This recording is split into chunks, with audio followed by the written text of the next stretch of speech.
Assalamualaikum warahmatullahi wabarakatuh. Alhamdulillah, ini materi terakhir kita hari ini, yaitu reaksi redoks dan elektrokimia. Jadi reaksi redoks ini kepanjangannya masih ingat ya Bapak Ibu, redoks adalah reduksi dan oksidasi. Kemudian redoks itu pasti gandengannya sama elektrokimia. Karena apa? Karena redoks ini kan melibatkan pelepasan sama penangkapan elektron. Kemudian elektrokimia ini juga, karena elektro itu kan kemarin kayak elektrolit, itu dia melibatkan adanya kation anion, ion-ion yang bergerak. Nah, ion-ion yang bergerak itu kan elektron-elektron ya, termasuk elektron-elektron yang bergerak seperti itu. Kemudian kenapa sih kok di farmasi ini mempelajari reaksi redoks dan elektrokimia? Nah, di sini untuk reaksi redoks ini banyak diaplikasikan dalam bidang farmasi, terutama untuk analisis farmasi. Contohnya untuk senyawa-senyawa yang dia mudah teroksidasi. Contohnya untuk menentukan vitamin C, kadar vitamin C. Nah, vitamin C itu kan antioksidan. Berarti karena dia antioksidan, berarti vitamin C-nya itu sendiri yang dia mudah teroksidasi. Jadi makanya kita minum vitamin C itu tujuannya itu biar yang teroksidasi itu kan vitamin C-nya, bukan ke tubuh kita, seperti itu.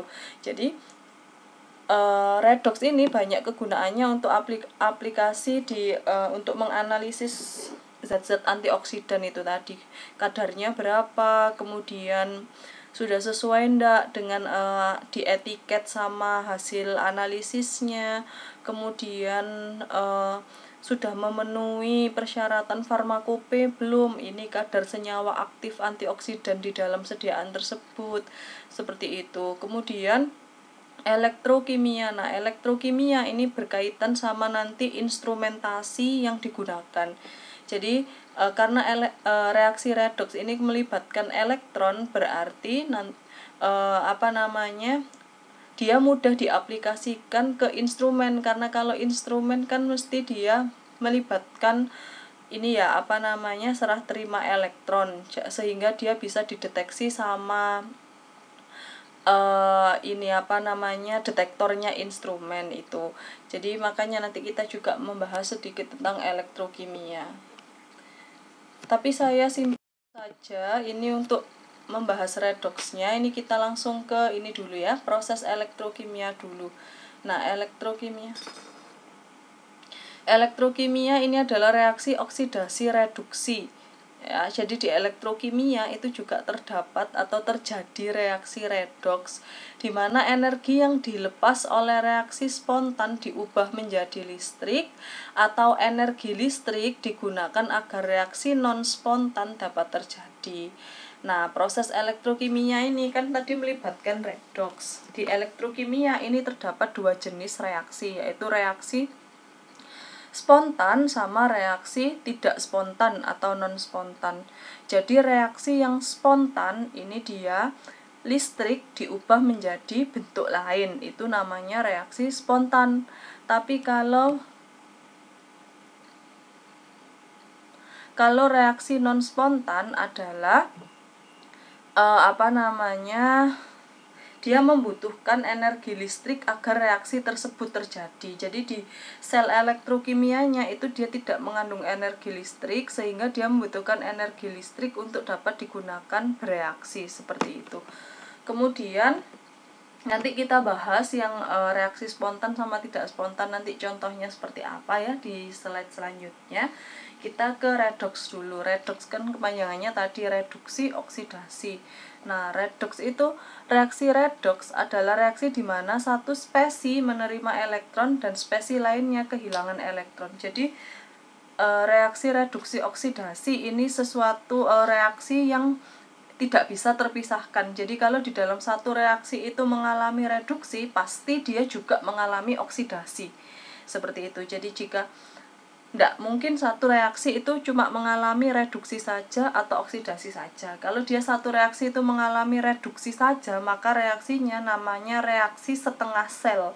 Karena kalau dia satu sel keseluruhan, itu dia pasti mengalami reaksi reduksi dan oksidasi. Karena harus ada yang menerima dan ada yang melepas elektron, seperti itu. Kemudian Nah, ini kedua proses tersebut harus terjadi, serah terima elektron itu harus terjadi. Kemudian kalau kita membahas tentang serah terima elektron, serah terima proton, donor aseptor proton, donor aseptor pasangan elektron. Nah, itu kan mengingatkan kita di materi kedua tentang asam basa. Nah, asam basa Bronsted itu kan terjadi transfer proton ya, serah terima proton atau donor aseptor proton. Kemudian asam basa Lewis juga gitu, ada donor aseptor pasangan elektron. Nah, jadi selalu kalau ada donor mesti ada aseptornya, itu dalam satu rangkaian satu reaksi itu pasti terjadi seperti itu.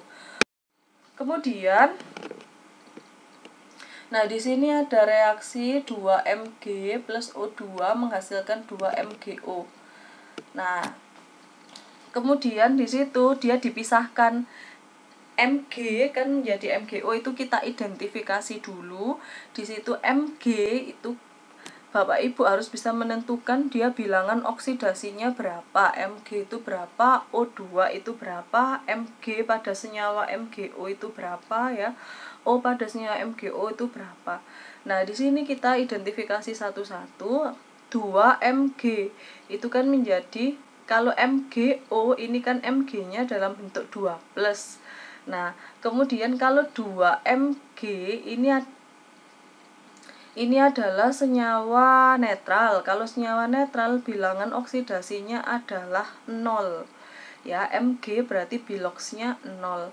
O2 biloxnya juga 0 karena dia senyawa netral, tidak berikatan dengan atom lain. Kemudian MgO. Nah, Mg itu kan dia golongan alkali tanah, berarti dia ya golongan alkali tanah atau golongan 2B, berarti bilangan oksidasinya adalah +2. Ya, kalau golongan 2A alkali tanah, maka dia bilangan oksidasinya adalah +2. O adalah golongan 6A. Untuk jadi 8 dia kan -2. Ya, untuk jadi 8 keadaan oktet berarti kan dia -2. Maka bilangan oksidasi O adalah -2. Total bilangan oksidasi dalam satu senyawa yang dalam satu senyawa itu totalnya adalah 0. Senyawa yang tidak bermuatan ya adalah 0. MgO berarti harus 0 totalnya. Nah, Mg kan +2, O -2. Nah, totalnya adalah 0. Kemudian dia di sini dispesifikasikan. Nah, kalau dia Mg itu menjadi Mg2+ ya, Mg2+ itu kan berarti Mg2 berarti kan muatannya ada 4+, sehingga harus ditambahkan 4 elektron. Nah, itu namanya Mg jadi Mg2+. Mg tadi kan 0 biloxnya, Mg2+ +2. Jadi 0 ke +2, maka biloxnya kan naik. Jadi namanya reaksi oksidasi.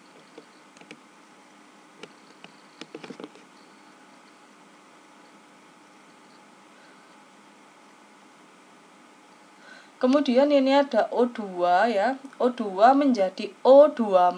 Nah, O2 tadi kan 0 menjadi O2- itu biloxnya -2.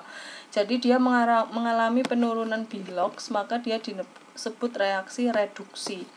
Nah, di yang Mg ini tadi elektronnya kan di belakang, berarti dia melepas elektron. Jadi reaksi oksidasi itu melepas elektron. Kalau reaksi reduksi E-nya elektronnya ini kan di depan panah. O2+ elektron, berarti artinya dia menerima elektron, menangkap elektron. Berarti reaksi reduksi itu menerima elektron. Nah, mengapa kok reaksi oksidasi ini kan biloxnya naik? Karena dia melepas elektron. Elektron kan muatannya negatif. Kalau dia negatifnya dilepas, maka dia semakin positif. Maka dari itu di reaksi oksidasi biloxnya itu naik. Kemudian di reaksi reduksi itu kan dia menerima elektron. Elektron kan muatannya negatif. Maka dari itu reaksi reduksi itu ditandai dengan penurunan bilangan oksidasi, karena dia semakin banyak menangkap elektron yang muatannya negatif. Kemudian di sini reduksi melibatkan penerimaan elektron, oksidasi pelepasan elektron ya. bilangan oksidasinya. Kalau reduksi biloxnya turun karena dia menerima elektron, kalau pas oksidasi itu biloxnya naik karena dia melepaskan elektron yang muatannya negatif. Kemudian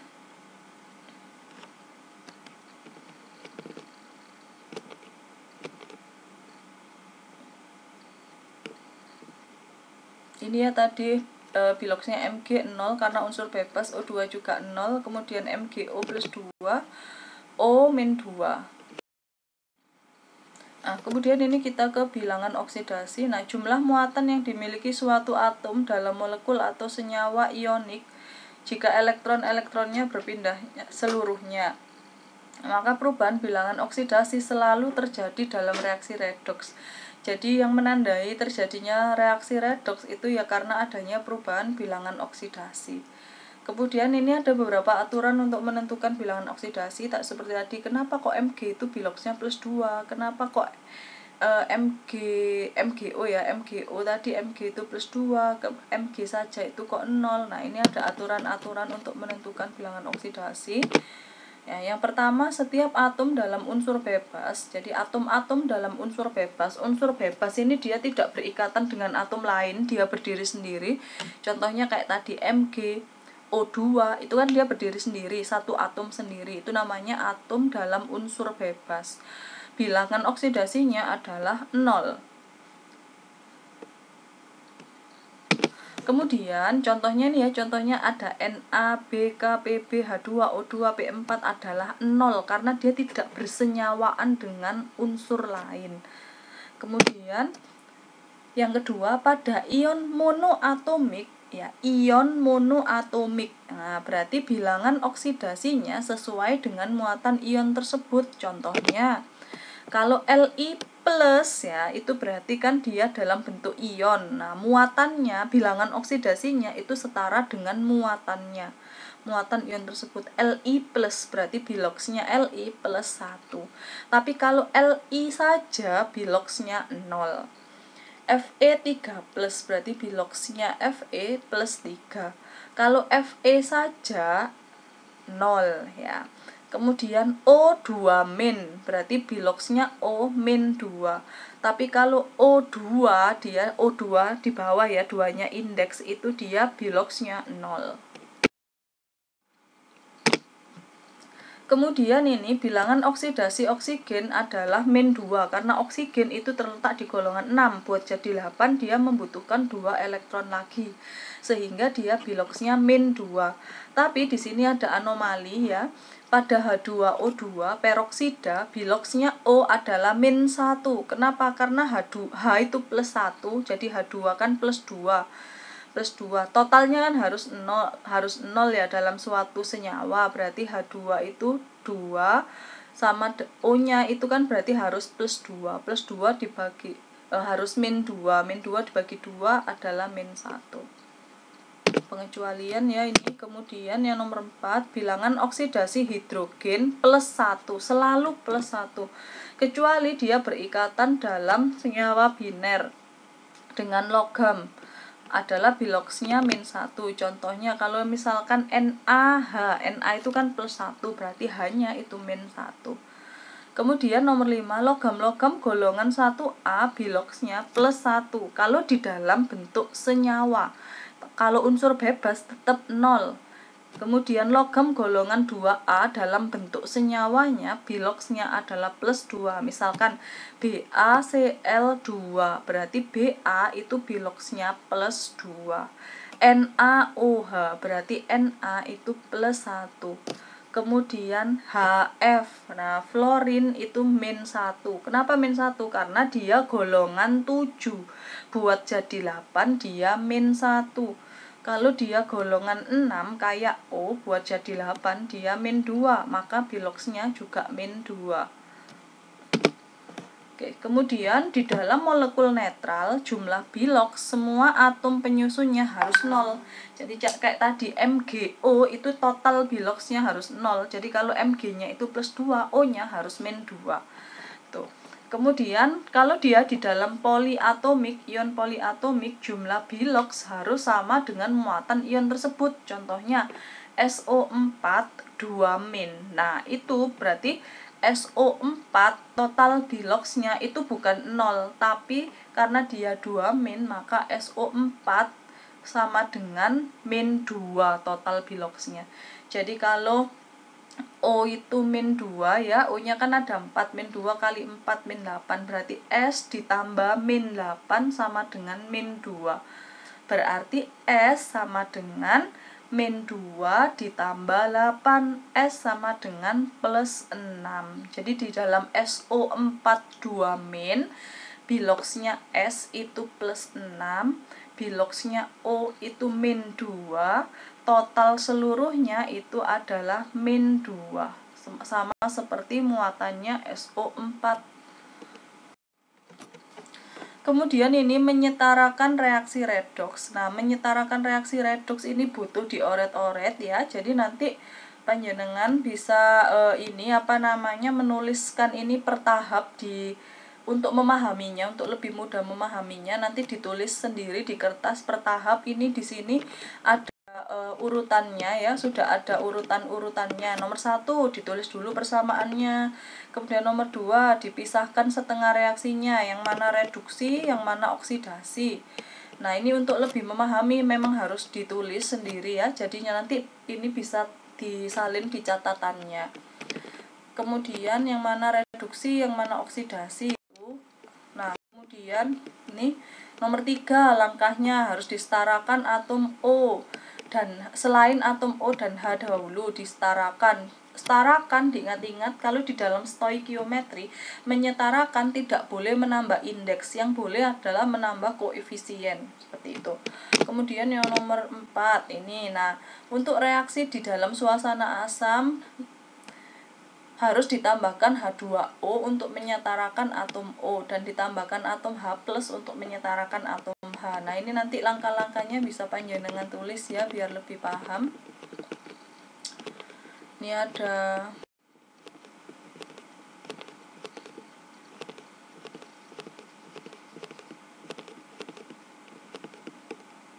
Nah, ini ada 7 langkah ya.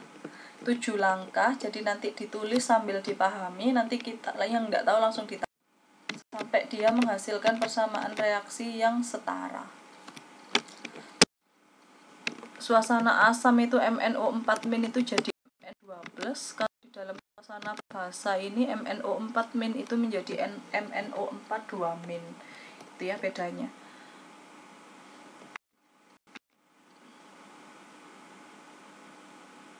Oke, kemudian untuk yang ini contoh sistem reaksi redoks sederhana larutan Cu dan CuSO4 dan logam Zn.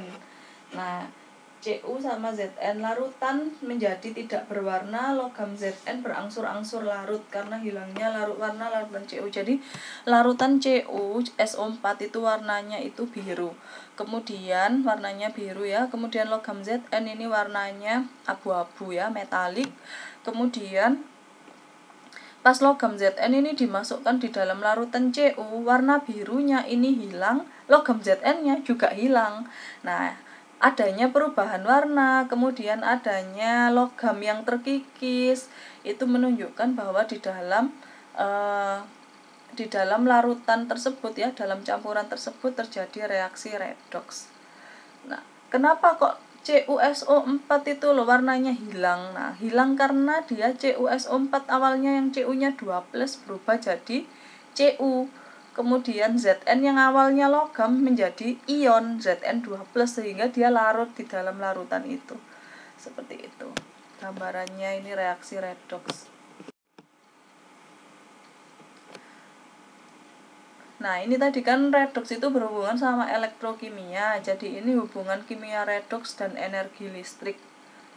Ya, hubungan redoks dan energi listrik. Kemudian ini dalam larutan atau cairan senyawa ion yang suhunya cukup tinggi untuk meleleh.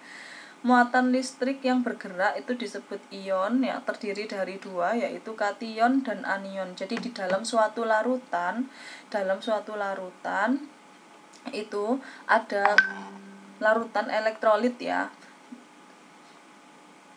pasti ada muatan listrik yang bergerak yang disebut ion itu tadi. Kemudian ada ion itu dibagi menjadi dua jenis, yaitu kation yang bermuatan positif dan anion yang bermuatan negatif. Jadi karena adanya kation sama anion tadi, maka dia bisa menghantarkan listrik. Nah, inilah yang menyebabkan kenapa larutan elektrolit itu bisa menyalakan lampu sampai terang. Nah, ini hampir sama kejadiannya kayak kalau misalkan ada kabel yang putus, kemudian kabelnya itu masuk ke genangan air yang di jalan, itu orang yang lewat kan bisa kesetrum. Nah, itu karena di air ya, apalagi air yang di jalan itu, air genangan itu kan banyak mengandung garam-garam mineral dari tanah.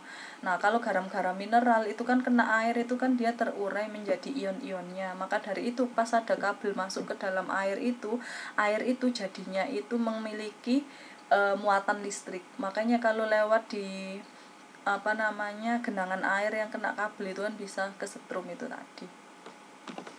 Kemudian sel elektrokimia di sini ada kita ke sel elektrokimia ya. Sel elektrokimia itu ada namanya konduktor elektrolit dan konduktor logam. Nah, konduktor itu zat yang bisa menghantarkan listrik. Konduktor elektrolit berarti senyawa elektrolit yang bisa menghantarkan listrik, dan konduktor logam. Jadi konduktor logam ini logam yang bisa menghantarkan listrik. Kemudian di situ ada elektroda. Jadi di sel elektrokimia itu ada konduktor elektrolit, ada konduktor logam, kemudian ada elektroda. Nah, elektroda ini bukan zat ya, elektroda ini peralatan ya, peralatan yang menghubungkan konduktor logam dan konduktor elektrolit. Jadi seperti apa gambar pasif? Jadi sel galvani, sel volta atau sel galvani atau listrik pasif ini artinya dia tidak membutuhkan listrik, tapi dia menghasilkan listrik. Ya, jadi sel volta itu menghasilkan listrik. Contoh yang masuk sel volta ini adalah batu baterai, kemudian aki ya. Itu kan dia merubah energi listrik menjadi energi lain. Berarti artinya dia akan menghasilkan listrik untuk diubah menjadi energi lain. Nah, seperti itu. Jadi dia dinamakan listrik pasif karena dia tidak membutuhkan listrik, tapi dia menghasilkan listrik. Kemudian di situ kan dia dituliskan tidak butuh sumber DC, berarti dia artinya tidak membutuhkan listrik. Kemudian elektron bergerak karena reaksi spontan. Nah, kenapa dia tidak membutuhkan listrik? Karena reaksinya spontan. Kalau reaksi spontan itu berarti dia menghasilkan listrik. Kemudian dia memanfaatkan kimia untuk memperoleh energi. Memanfaatkan kimia untuk memperoleh energi, maksudnya itu kalau dia memiliki zat kimia yang dia punya, itu dia bereaksi untuk menghasilkan energi listrik itu tadi ya. Kemudian yang ketiga, elektron diambil dari anoda dengan reduksi, mengakibatkan elektron bergerak ke arah katoda. Jadi pergerakan elektron itu dari negatif ke positif.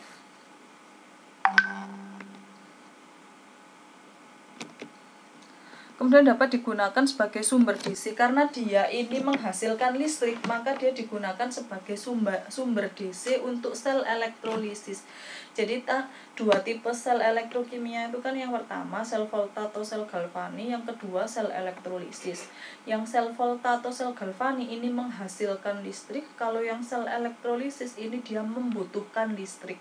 Nah, biasanya pada sel elektrolisis ini kan dia membutuhkan listrik, berarti dia membutuhkan sumber arus listrik. Nah, sumber arus listrik ini diperolehnya dari menggunakan sel galvani ini tadi. Jadi sel galvani ini tadi kan contohnya baterai, aki, seperti itu.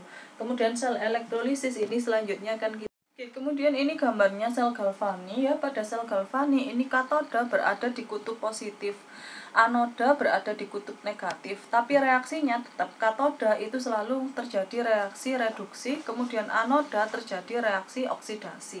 Seperti itu. Kemudian jadi kalau di sel galvani ini singkatannya adalah KAPAN, KPAN, katoda itu kutub positif, anoda kutub negatif. Kemudian ini ya, katodanya kutub positif, anodanya kutub negatif. Tapi di anoda itu tetap terjadi oksidasi, katoda itu reduksi. Kemudian ada sel volta atau sel galvani, kemudian ada sel elektrolisis. Nah, sel elektrolisis ini kebalikannya ya. Kalau sel elektrolisis ini dia reaksinya tidak spontan, sehingga dia membutuhkan sumber arus listrik untuk berlangsungnya suatu reaksi. Kemudian ini sel elektrolisis juga terdiri dari anoda dan katoda. Bedanya kalau tadi di sel galvani itu KPAN, katoda positif, anoda negatif. Kalau di sel elektrolisis itu adalah KNAP, katoda negatif, anoda itu kutub positif. Tapi di anoda sama katoda ya, di anoda itu tetap terjadi reaksi oksidasi, di katoda itu terjadi reaksi reduksi, seperti itu. Lihat nilai E ini yang atasnya ya, SN2+, 2E-. Nah, E0 ini namanya potensial reduksi standar. Nilai potensial reduksi standar ini sudah ada tetapannya, yaitu dari diagram E-cell ini tadi, diagram E0 sel, potensial reduksi standar dibandingkan dengan elektroda hidrogen.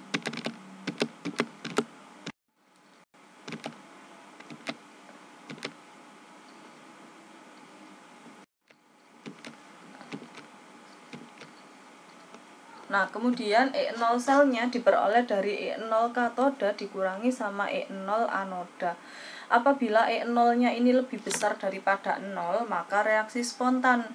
Jadi hasil pengurangannya E0 katoda dikurangi E0 anoda. Jadi tadi kan kalau dalam satu rangkaian reaksi redoks kan mesti setengah selnya kan dia mengalami reduksi, setengah selnya mengalami oksidasi. Nah, yang mengalami reduksi ya berarti E0 red itu dimasukkan sebagai E0 katoda, kemudian E0 ox itu masuk di E0 anoda, kemudian dikurangi. Kalau hasilnya itu lebih dari 0 atau dia positif, maka reaksinya spontan. Kalau reaksi spontan berarti dia masuknya di dalam sel volta atau sel galvani. Tapi kalau E0 selnya itu negatif, maka dia masuknya di dalam sel elektrolisis. Contohnya ini ya, Zn2+ Zn menjadi Zn2+. Berarti Zn ini kan mengalami oksidasi. Ya, kemudian H+ jadi H2 mengalami reduksi. E0-nya berarti katoda ini berarti yang reduksi ya. Berarti E0-nya H2 dikurangi E0-nya Zn. Karena Zn mengalami oksidasi, jadi E0 anoda di belakang sini. Kemudian di sini totalnya adalah E0 selnya Zn itu 0, kemudian E0-nya itu berapa? Nah, E0 sel ini tadi kan sudah standar ya, 0,76 sama dengan 0 dikurangi 0 Zn. Berapa jadinya? Kan nilainya negatif. Kalau E0-nya itu negatif, maka dia reaksinya tidak spontan.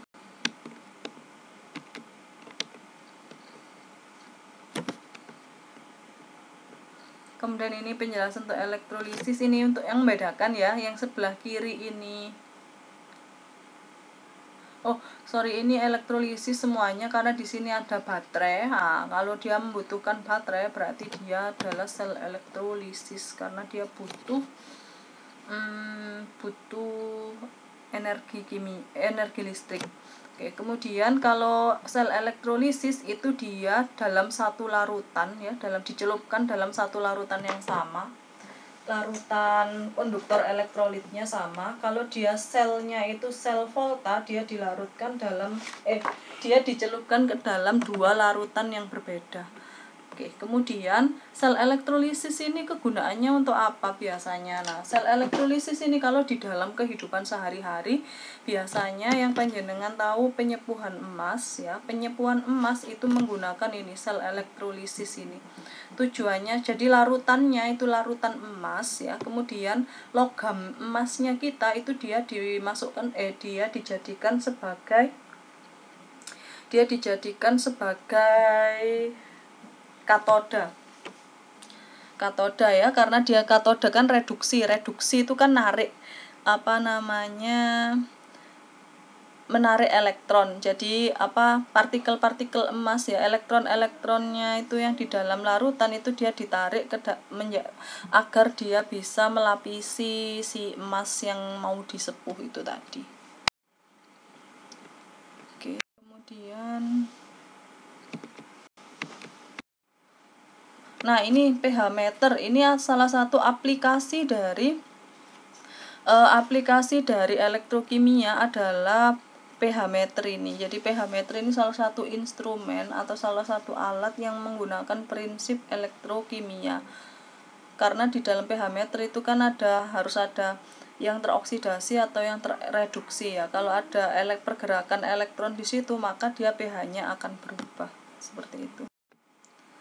Terima kasih untuk penjelasan hari ini, sampai sini dulu. Apabila ada yang mau ditanyakan, silakan didiskusikan di grup ya. Semoga bermanfaat. Untuk yang redox ini memang agak butuh pemahaman yang lebih. Jadi untuk penyetaraan, terutama untuk penyetaraan reaksi, nanti bisa Bapak Ibu tulis. Kalau tidak tahu nanti kita diskusikan di grup ya, ditanyakan. Oke, mohon maaf atas kurang lebihnya. Akhir kata, Assalamualaikum warahmatullahi wabarakatuh.